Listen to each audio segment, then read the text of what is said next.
Well, thank you very much, and I'm particularly pleased to be here as, you're our target constituency. Globus is a tool that we designed by researchers, for researchers, and being able to come here and meet with as many of you in the universities as possible is great. Things we love to do. So I've got a pretty informal style, especially for the coveted mid-afternoon, post-break speaking slot. What I'll do is I've got some slides, and then I've got some live demos. I'll do that because what could go wrong in a live demo? And, so if you want to, feel free to stop me at any time and interrupt and with questions, no problem with that. So yes, I work for the Globus department. We are a department within the University of Chicago now. The University of Chicago, we essentially run as a small not-for-profit company within the university, and I know you from public institutions are like, oh, how can that be? With a private institution like the University of Chicago, it's not all that uncommon. So let's go ahead and get started. And so, where do we come from? Well, what problems are we trying to solve? This is the state of research data management today. And, it's funny because it's true, and many of us have caused it ourselves. And, it's used because it's effective, right? You don't have to call the IT department to get more allocation. You don't have to.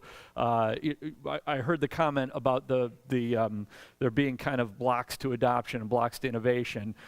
You don't have to do that when you can just walk to Best Buy and grab some USB disks and plug them in and store your data that way. But what happens when we need to move that data?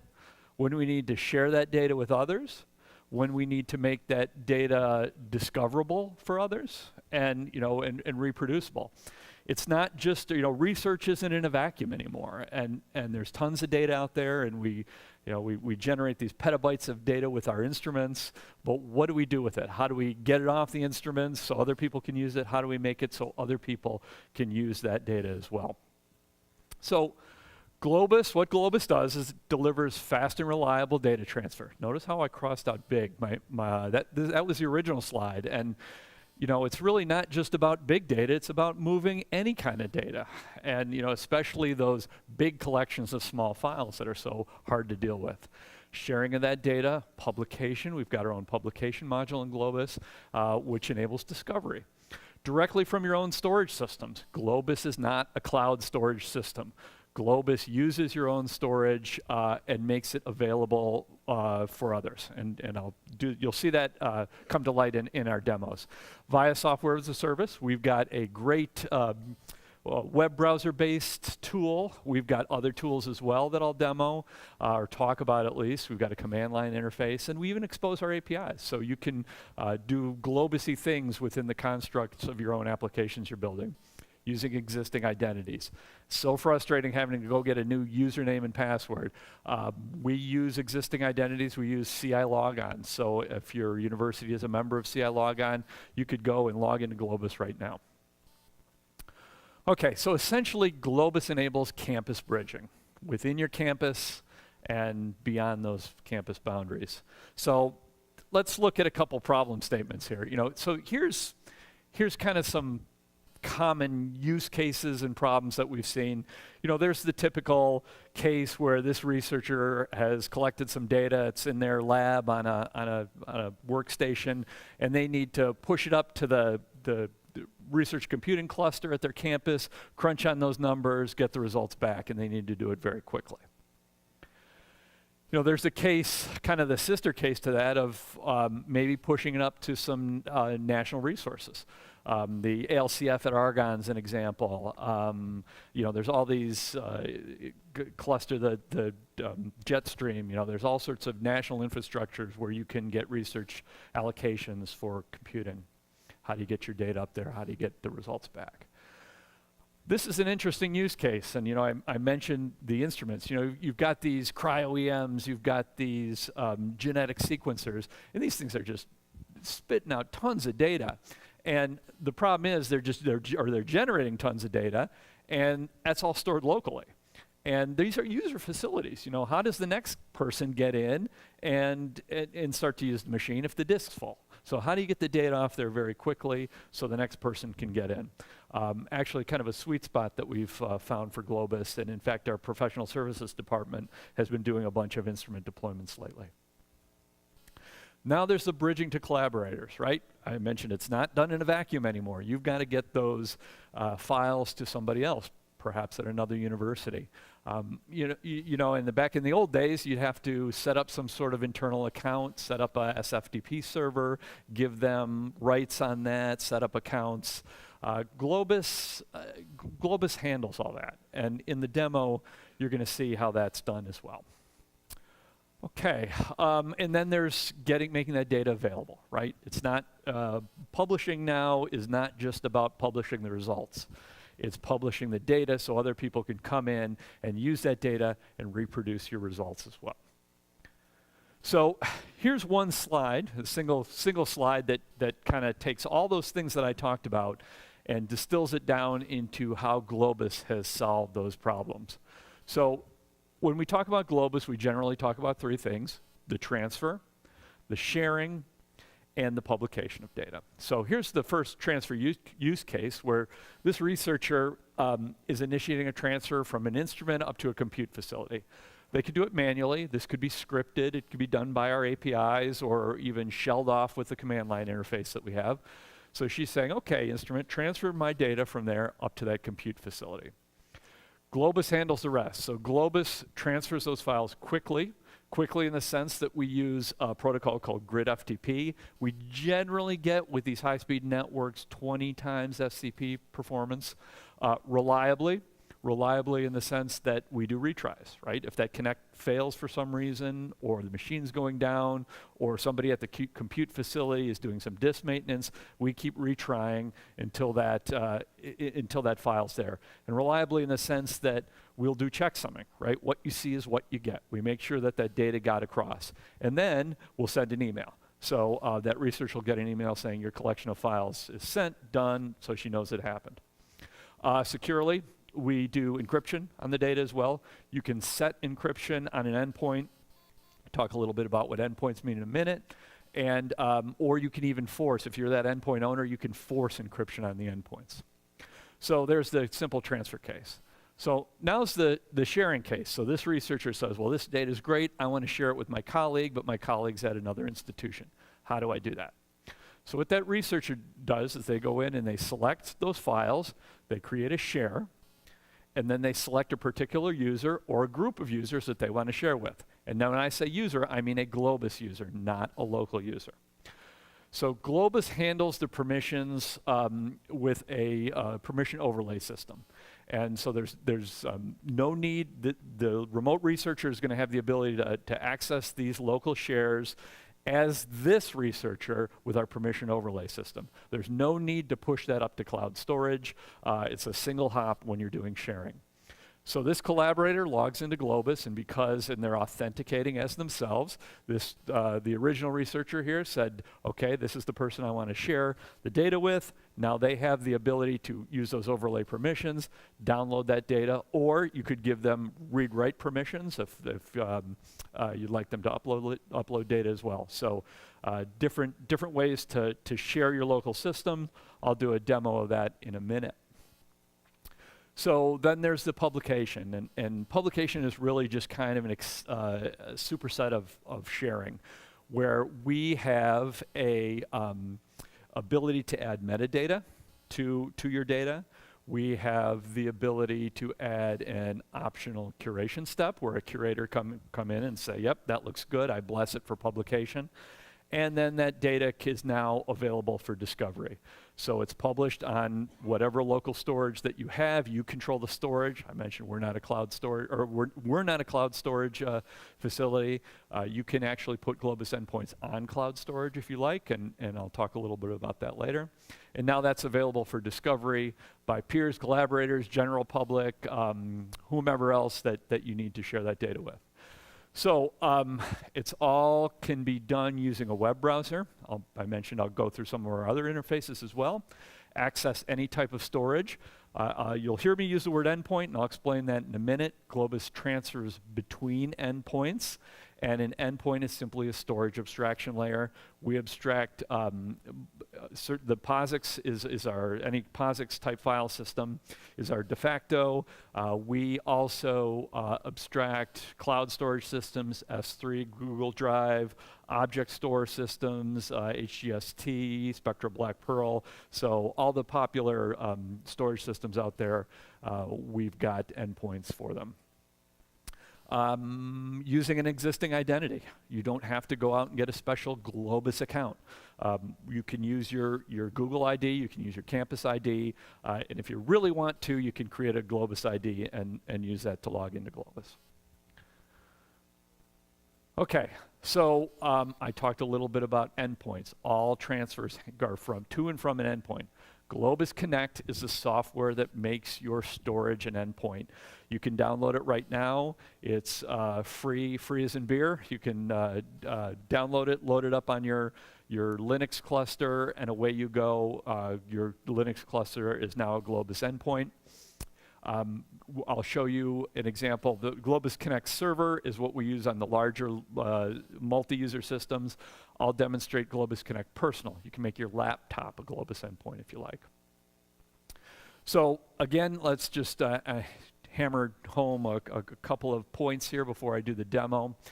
An endpoint is simply a storage abstraction, right? All transfers happen between those endpoints. Globus Connect Server, Connect Personal is what instantiates those endpoints. There are demo endpoints out there. So you say, well, I'd like to try Globus, but I don't have any endpoints. That's fine. You can go use these test endpoints. We've got tutorial endpoints out there that you're free to read and write to. ESNet has some great endpoints out there scattered throughout the world, and they have all sorts of different collections of files. And what they're really good for is once you get your Globus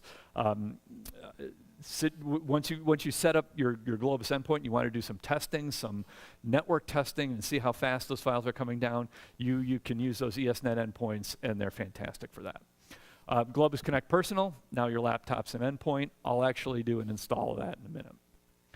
Okay, Globus Connect Personal, speak of the devil. So installers don't require admin access. Zero configuration, they auto-update, they traverse NATs, it installs in seconds, it's easy to delete if you don't want it on your laptop. I will prove it to you in a minute as I do my demo, and I'll install it on my laptop. A little bit about the identities and the concept of a Globus account. A Globus account is simply a collection of identities. I myself wear a lot of different hats. I've got my University of Chicago IDs. I actually have my own Globus ID. I need it to do some particular things on our system. But then I've got my personal email address, and I created actually a personal Globus ID as well, so I can do these demos and come in as a different person. The neat thing about the Globus authentication system and account system, and I'll show you this in the web interface, is you can link some identities. And the nice thing about that is if I come in to Globus and I've got these identities linked and I log in as my University of Chicago ID, it carries with it all the permissions of these IDs as well. So I can log in as my University of Chicago self and still have some Globus self permissions there to do things on my Globus systems. Conversely, if I log in as this, it carries the University of Chicago permissions with it. So if I log in with my Globus ID, it'll allow me to authenticate to my cluster at Midway, which is our cluster at University of Chicago.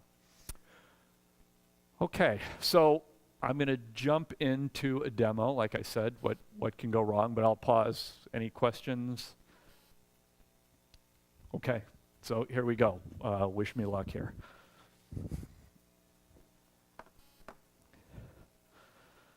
Okay, I'm going to pull up a web browser, and I have got the web browser. Okay, so I've got a secured session. So this is our web page. You go to globus.org, and this is our web page. We're going to go ahead and log into Globus. You notice here, hang on, let's try this. Let's go down. How's that look? Good? See that? Okay.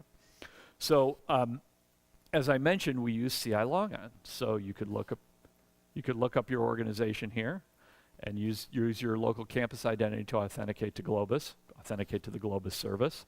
You could use a Globus ID. We've got our own concept of identities too. You can go out to globusid.org and grab an ID there. You can use your Google ID, ORCID, so that you can authenticate to Globus several different ways.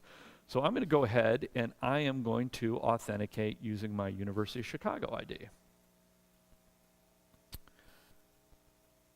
we go. And hit continue. And now you notice I'm going out here to, this is our University of Chicago SHIB server. So it's taken me out to University of Chicago. And of course, I never remember my login, so we're going to have to go to 1Password.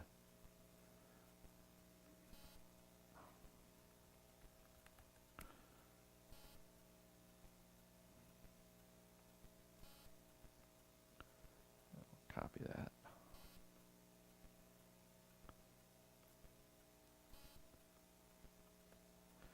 And hit log on.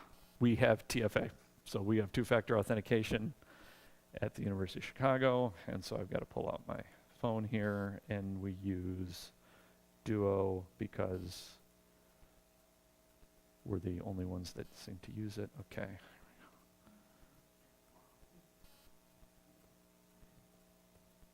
Oops, I got to enter passcode. There we go. You can tell I've only recently done this. Actually, I'll get this from time to time. It's the University of Chicago SHIB server will do this. If I do it again.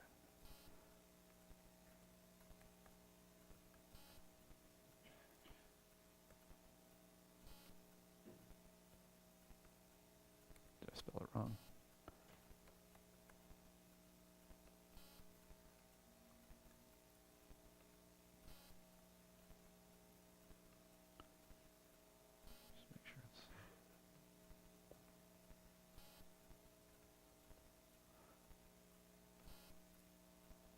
Huh? Oh.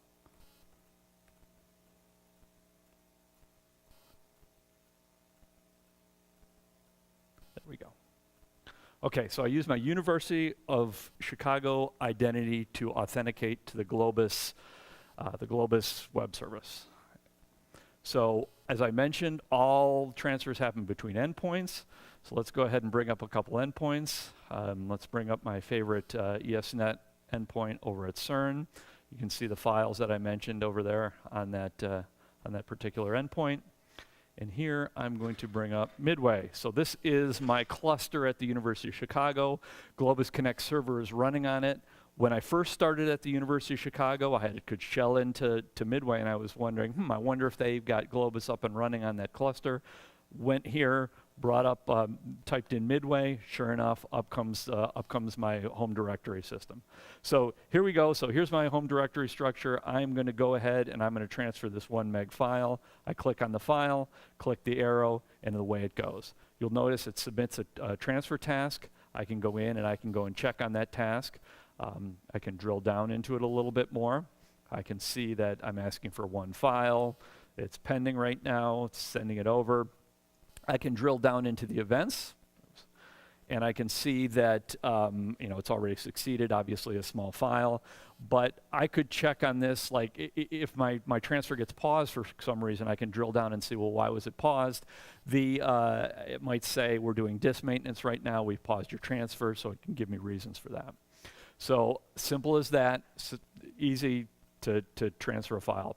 So you can actually add some metadata to that transfer, and I'm going to go ahead and transfer this bigger file, and I'm going to label this Greg's second transfer. And you'll notice here I could be syncing directories, so it allows you to use Globus to sync directories.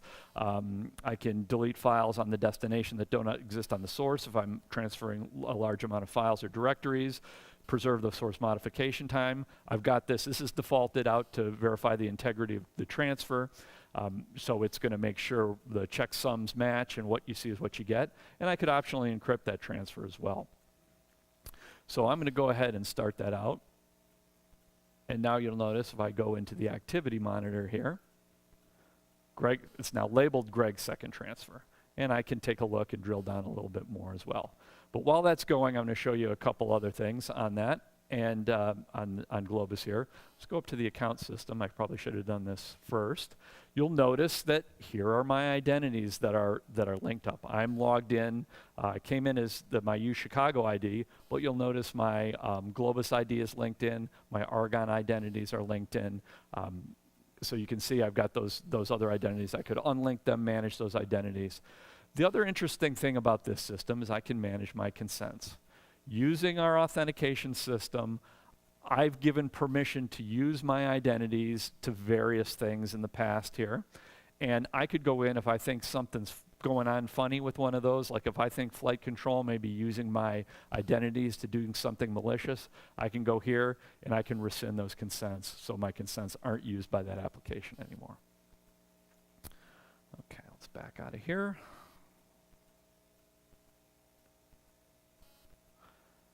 Go back to the web app.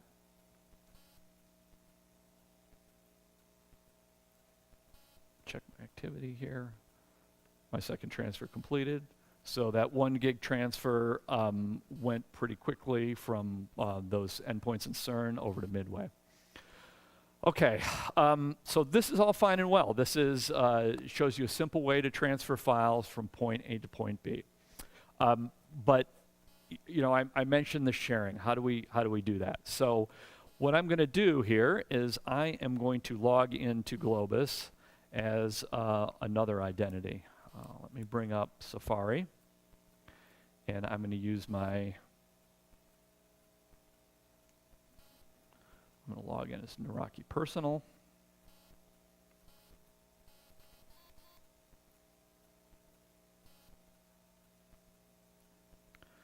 And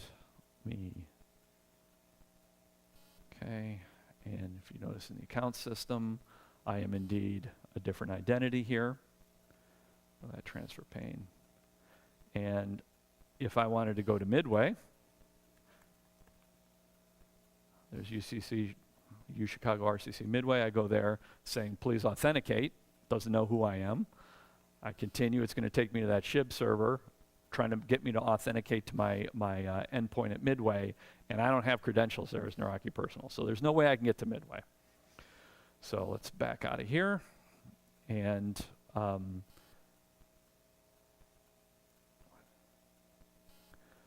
let's go ahead and get me an endpoint. So I mentioned Globus Connect Personal here.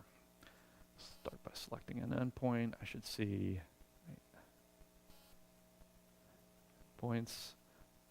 I'm going to add Globus Connect Personal Endpoint. And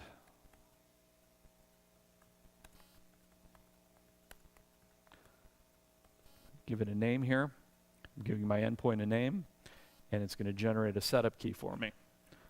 Now, hang on, let me bail out of here. I've got to run Globus Connect Personal. You can download it. I've always got it on my laptop anyhow. Now it wants to see that setup key. I do a copy. I paste into there. Now you see up here, Globus Connect Personal is running. I could go in and I could tie it down to various directories on my laptop if I wanted to. I'll just leave it open for now. But Globus Connect Personal should be up and running on my laptop. Make that big again. And if I go back to Endpoints, by me, there's my Nawrocki Personal laptop. Click on that. Click on the endpoint.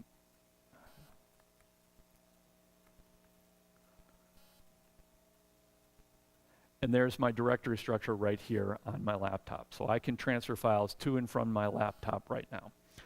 Okay, so to do the sharing example, let's head back over here. And let's go back to my Midway. And you'll notice I've got a directory here for today's, these are actually my slides. So my slides are all PDF'd on a Globus endpoint. And a couple other things I want to show you. There's navigation tools here in the web browser. I could use in the hamburger menu here. I can create folders, rename folders, show hidden items, show links. So sometimes I use it, I call it my lazy man shell tool. When I'm just doing some cleanup on my local Midway system, sometimes I'll just log into Globus and use it to delete files and move stuff around.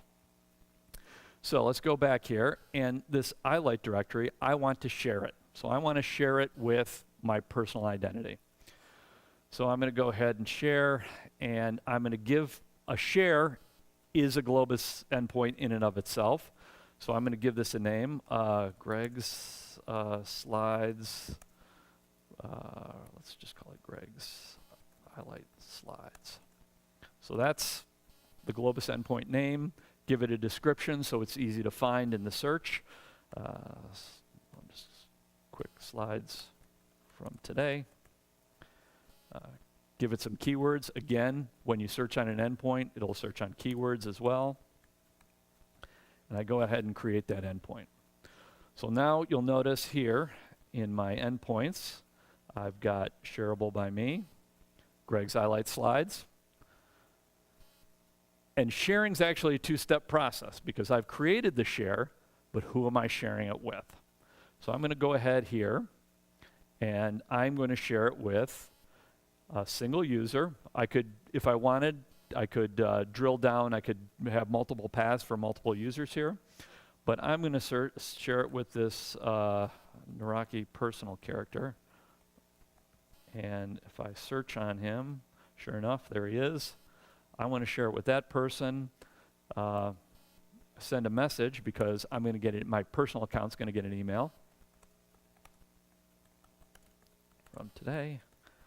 I'm only going to give myself read permissions because I don't trust myself, so I'm not going to give myself write permissions and add permissions. There we go. So now my personal account just received an email, said, hey, somebody made some files available for you on Globus. There is my Nawrocki personal account up here. You can see I've got read permissions. I could go here and rescind those permissions, and then I would no longer have access. But let's see if what I did is true. What did I call that? I called that Greg's iLite. There's iLite slides. Click on that. There we go. So now I can take those slides, and I'm going to transfer them right back over to my laptop. But I'm actually going to University of Chicago Research Computing Cluster on Midway. I have no permissions as Nawrocki personal on them, but as Nawrocki, I've given myself permissions to share from that. And I'll explain a little bit how that works in a minute. Okay, so that's all fine and well. But we also have the concept of groups. And I've actually gone ahead and I've created a group for our very meeting today. And currently I'm the only member of that group. I could create subgroups on that, but let's take a look at the settings on that group right now. Let's edit that. So I've configured this group visible to all Globus users. If you log into Globus right now, you can see this group. Member names, only to me, I'm the only administrator. Subgroups, only by me, I'm the only administrator. I could give other people administrator abilities if I wanted to my own group, but I'm not going to do that now. Invitations, if this was an invite group, only sent by group admins. Users may request memberships if they are a logged in Globus user. So you could log in right now to Globus, request membership to this group, and you'll see that membership requests are approved automatically if all policies are met. So as soon as you ask to become a member of the group and meet the policies of that group's membership, you're going to be a member of that group. Okay, so what are those policies? If we look at the membership fields, it'll ask you for your name, full name, and email address. Just defaults to that. But I've also got some terms and conditions here. So you'll notice if you want to join my group, you must promise to use Globus for all your research data management needs. So see what I did there? Okay, so now let's go back to manage data. Where's my endpoints? Sharing. Okay, so now let's share with that group. I'm going to share with a group, select a group. I'm only going to give that group read permissions. Highlight members meeting, add permission. There we go. So now, if you go join that group, you can pull the slides that, that you saw me do as Nawrocki Personal off of my research computing cluster at Midway because I've shared them with you. And now I'm going to go, this Nawrocki Personal character, I clearly do not trust him. I'm going to revoke access, and you'll see if I go back here, and I'll just refresh that, now permissions denied. Okay, let's see, what else can I show you here on the Globus web interface here? I showed you groups, I showed you sharing, I showed you transfers. I know what I'll show you. Oh, we have the concept of bookmarks. So endpoints that you may use frequently or perhaps not frequently enough, we have the ability to set up bookmarks for them. Very easy to do. So for instance, if I click on my tutorial endpoint sync demo, goes to that bookmark, works just like a web browser as you might suspect. The console. The console is very interesting. If you are an administrator of an endpoint or have the ability to monitor those endpoints, you can see information about that on the console. So I have the ability to monitor these endpoints out at NERSC. I can see what's going on with the transfers. Clearly, there's some pause transfers here. I could click on that. Look into the event log, a couple timeout errors. I could dig into the event log and see what's happening. Some timeout errors happening on those endpoints. Really handy admin tool for when you're an administrator of endpoints and you want to see what's going on there, do maintenance on those endpoints, whatnot. Let's see, let me back out of there. Okay, I always have to take a quick look and see if I've missed anything. So I think that gives you a pretty good flavor of how Globus works. We've seen identities, we've seen, I've done a file transfer demo, I've done a file sharing demo. Any questions? And then if there's questions, I can get a drink. No questions. Okay, I'll drink fast.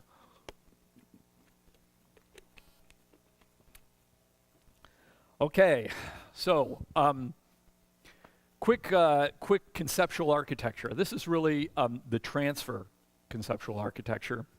And the important thing to notice here is data doesn't go through us, right? The Globus Cloud is simply an orchestrator of the transaction. It's telling this Connect server on this endpoint to share data or to send data to this Connect server on this endpoint. The data transfers between the two endpoints doesn't go through us. In the sharing case, and this is where I hope I can make this a little bit clearer, so this right here is the endpoint that I was doing the sharing on. It's a managed endpoint. I'll discuss what that means in a minute.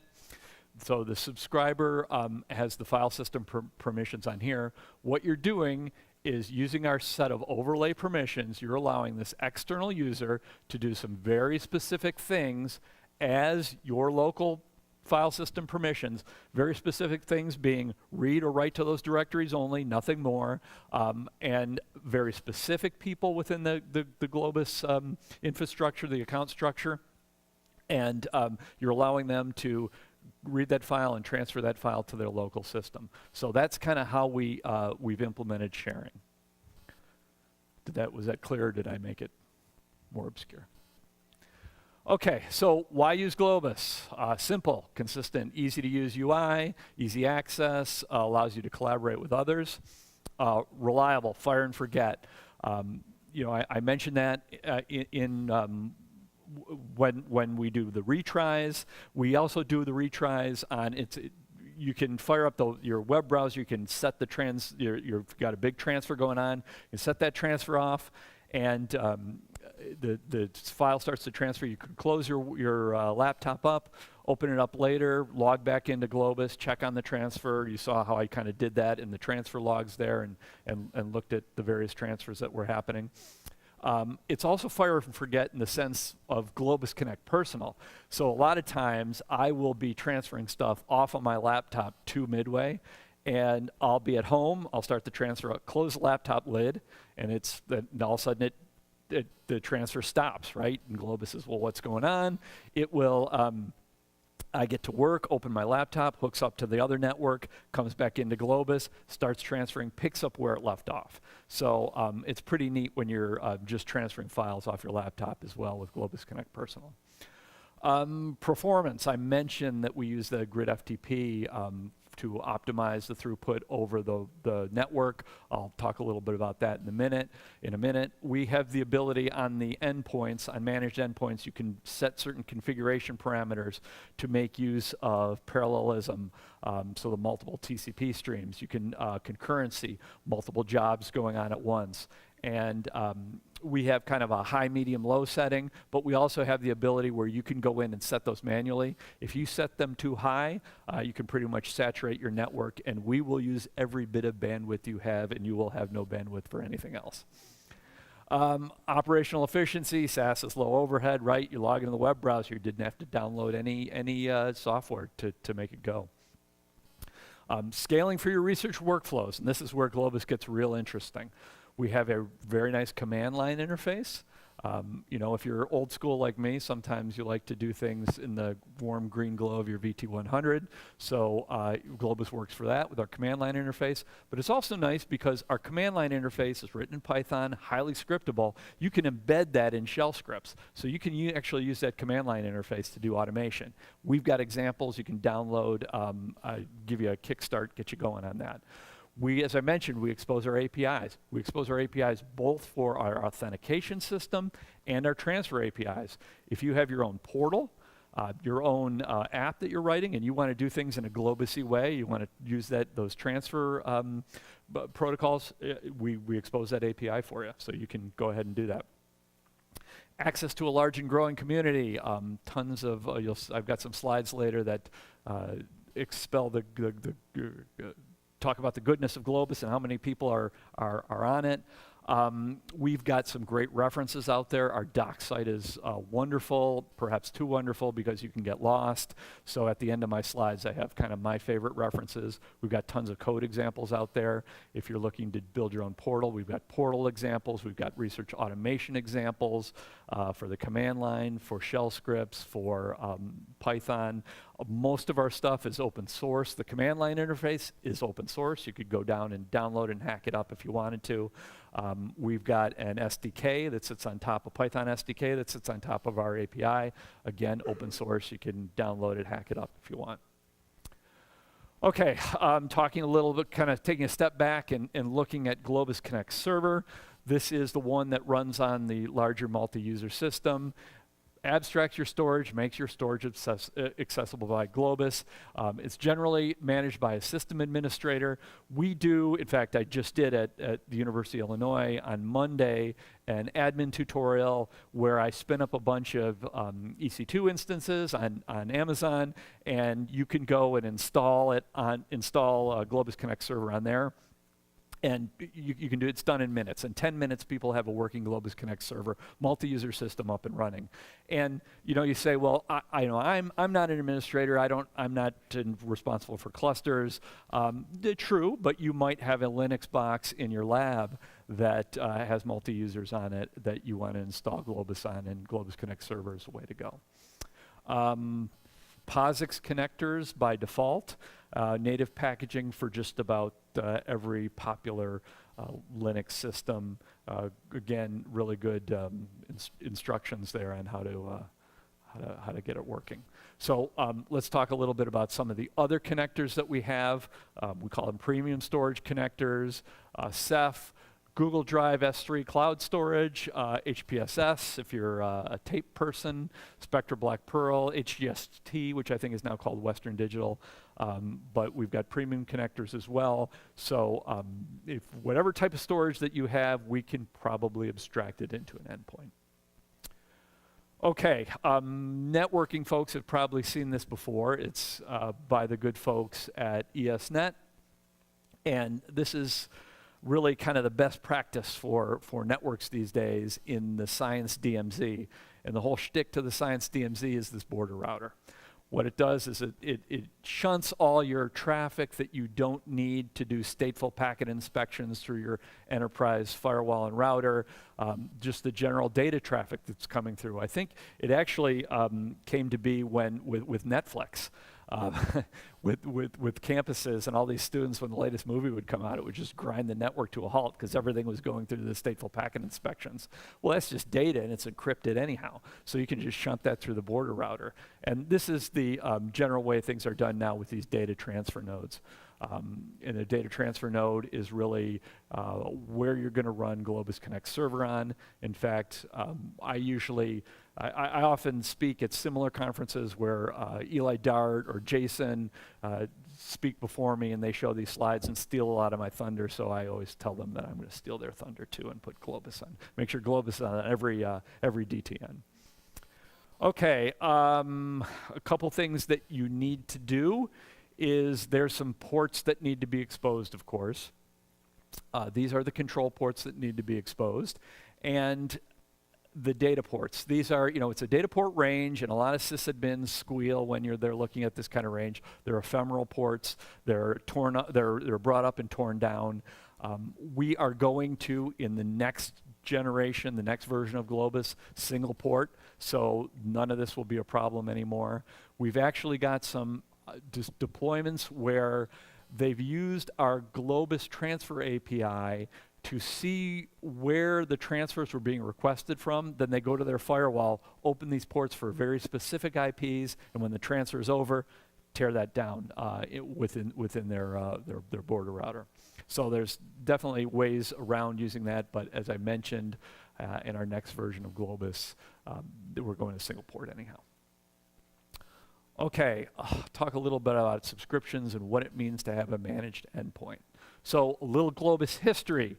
We are, we started off as a science project, right? Based on grants. And we had grants from DOE grants, NFS grants, NSF, did I say that right? You get grants. In this new world of tenuous grant money, we got a little nervous. We didn't know how long we could keep that up, and in fact, our Globus Toolkit grant expired over a year ago, so we don't have any money to take care of what you may remember as the grid days. So we thought, how can we do this? What can we do? So we started to go to this sustainability model where we are asking for subscriptions, and we have subscribers. We base our subscriptions on an institution's Carnegie class. So if you're a R1 institution, you're going to pay more than an R3 institution. So that's a fair and equitable way to let everyone use all the features of Globus, and charge them accordingly. And there's a couple other models for that. So what do you get? Globus is free and clear for transfers. You can download it. I mentioned you can go and download the Globus Connect server and run your own endpoints. That's fine. You can transfer between them without a subscription, not a problem. But if you want to share, if you want to use the console, if you want to use the pub module, see some of the usage reporting. We put up usage reports for all endpoints on all managed endpoints up on a Globus endpoint. You need to have a managed endpoint, and the way you manage an endpoint is with a subscription. So those are the things. If you want to extend the use of Globus, you're going to need a subscription to do that. We're pretty lenient with free trials. If you want to try it out, let me know. I can certainly give you a free trial for a subscription to do anything you want. There's also the concept of a branded website. You saw the Globus interface that I used. We could brand that for your institution. We have, in order to use the premium storage connectors, you need a subscription. And if you're not an InCommon member and you have your own identity provider and you want us to integrate that into the Globus web interface, that requires a subscription as well. Okay, I mentioned the slide, exalting all the goodness of Globus, and this is pretty up to date. So thus far we've transferred about 420 petabytes. But you can see there's a lot of users out of there, a lot of endpoints up and running. I monitor this frequently. I look at usage with our current subscribers. I look at endpoints that are out there and running and make sure that our subscribers are making the most out of their Globus installations. Here's a small smattering of some of our subscribers out there. They're what makes it all happen. So if you're a Globus subscriber, thank you, because you've allowed us to do what it is we do. Okay, here's where Globus gets pretty interesting. I think I can do this in 10 minutes. You know, this is all fine and well. You're saying, well, I've seen your cute little web interface, but I really want to do things my own way. Not a problem. We've got user-appropriate interfaces. We've seen the web, we've got a command line interface, and we've got a REST API with a Python SDK. So we have ways to do things in Globus-y ways in your own applications. The command line interface, I mentioned, it's written in Python. It in and of itself is open source. It's on our GitHub, GitHub/Globus. You can go ahead and download that. There's lots of other code examples there as well. We've got automation examples for this command line interface, again, on our GitHub. So if you're interested in staging data, doing some syncing of directories, and you want to do it with the command line interface, but you're not quite sure how to start, go look at these examples. Great way to get you started on research data automation with our command line interface. But Globus, you know, we wanted to build it as a platform for building your science gateways, for portals, web applications, anything you do in your research, we wanted to be able to support you. And so how do we do that? Well, as I mentioned, all those things that we do that you saw in the web interface, the data pub, the file sharing, even our authentication is exposed with a set of APIs. So if you want to, you can integrate file transfer and sharing into your portals, and you can even use our authentication identity management system in your applications. We actually have some people that only use our authentication APIs. I believe, I got a couple examples of that in a minute. I will show you this very quickly in the interest of time. This is our if you're building your own portal and you need a jump start, we've actually written a sample data portal. And it's here. You can go ahead and download it and run it locally if you want. But we also have, let me see here. We also have a really neat website where it's actually running out there, the example data portal. We've got, you can go right and pull it off of GitHub.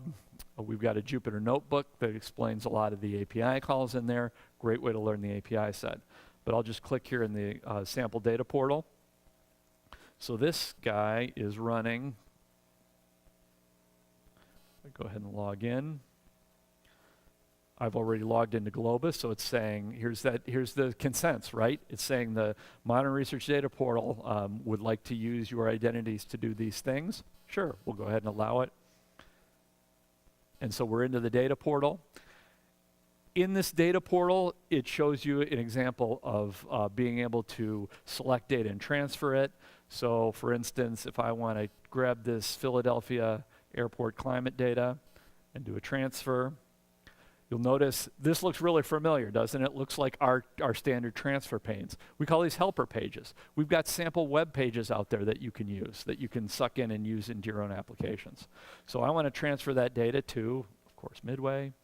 I'll just transfer it to the root directory and MRDP, and I'll hit submit, and there we go. Transfer's taken off, and I bet if I go here and I look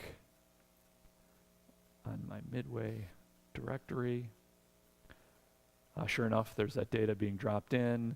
I can look in recent activity. Yep, there was that transfer that I labeled and set off. So quick way, lots of examples in there in that data portal on how you can use it to do Globus-y things within your own application, like transfer, the monitoring. Here we go, a transfer status. I'm looking at that page, transfer is active, refresh it, shows succeeded. This is all using the APIs to monitor to initiate your transfer and monitor your transfer. Okay, let's go back to the slide set.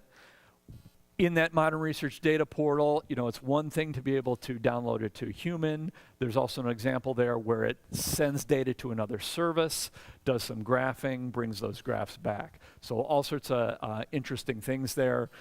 You'll see examples in that modern data portal of, you saw the helper pages in there that make it look like the Globus interface. As I mentioned, we've got transfers between the endpoints using the Globus Transfer API, transfer to other services as well.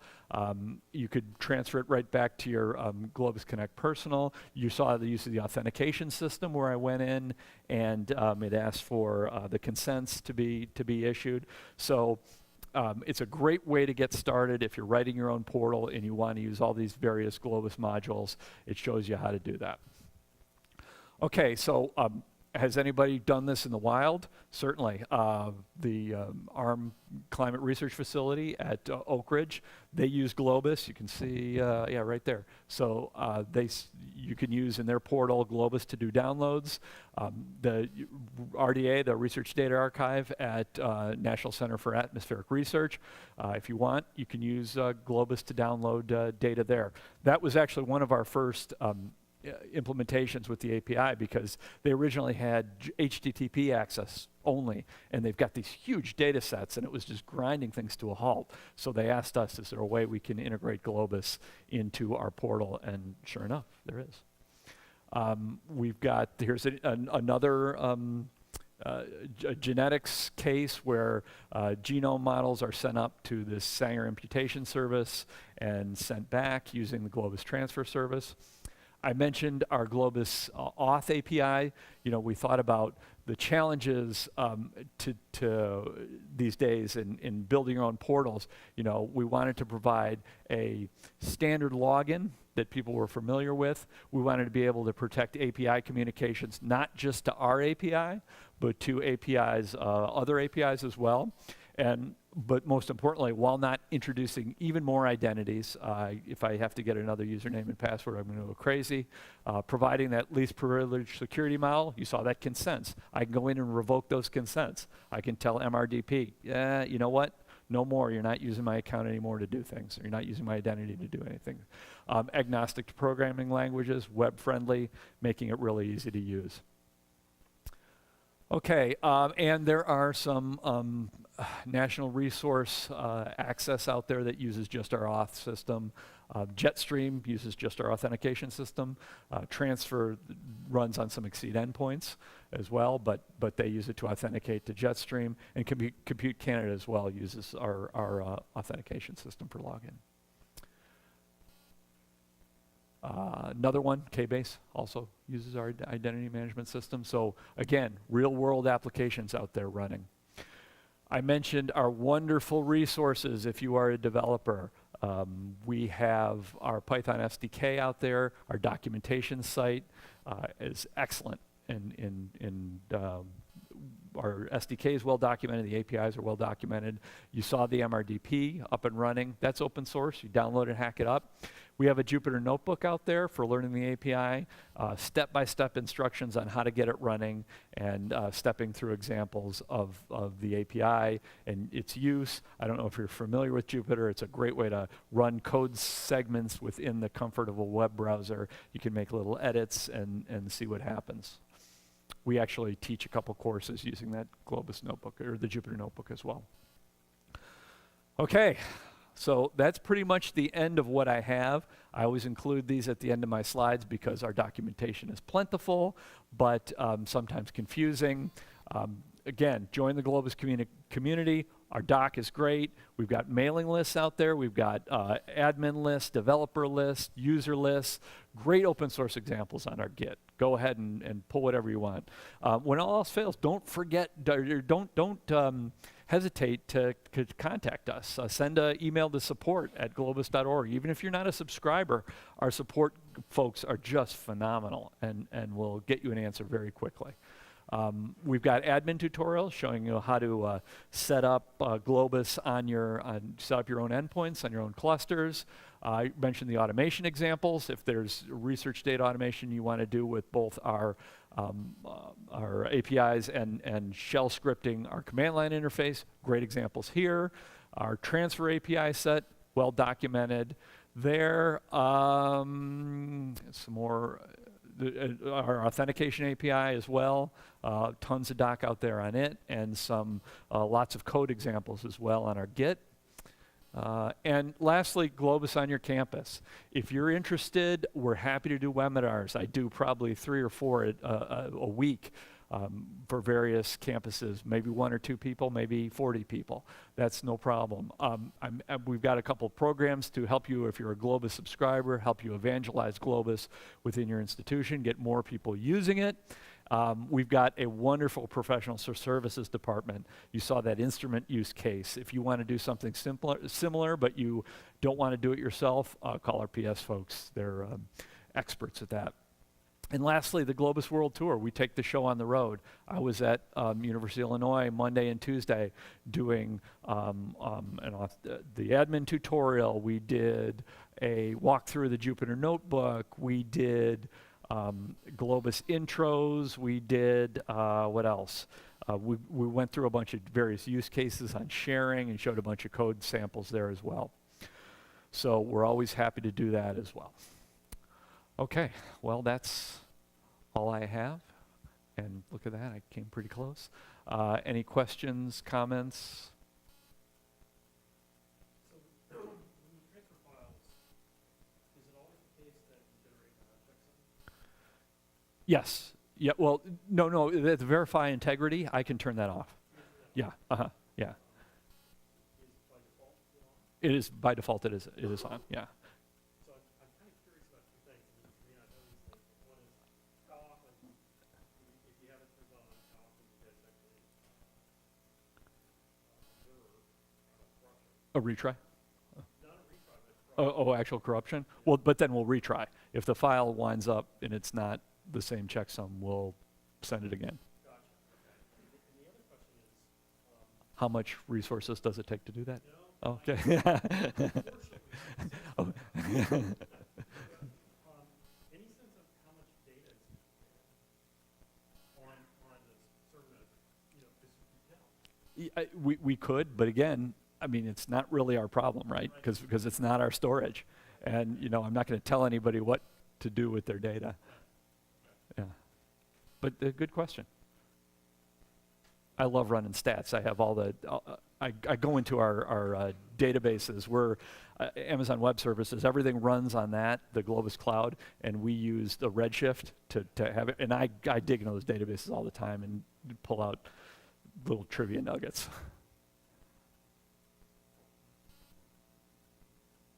Okay. You're welcome.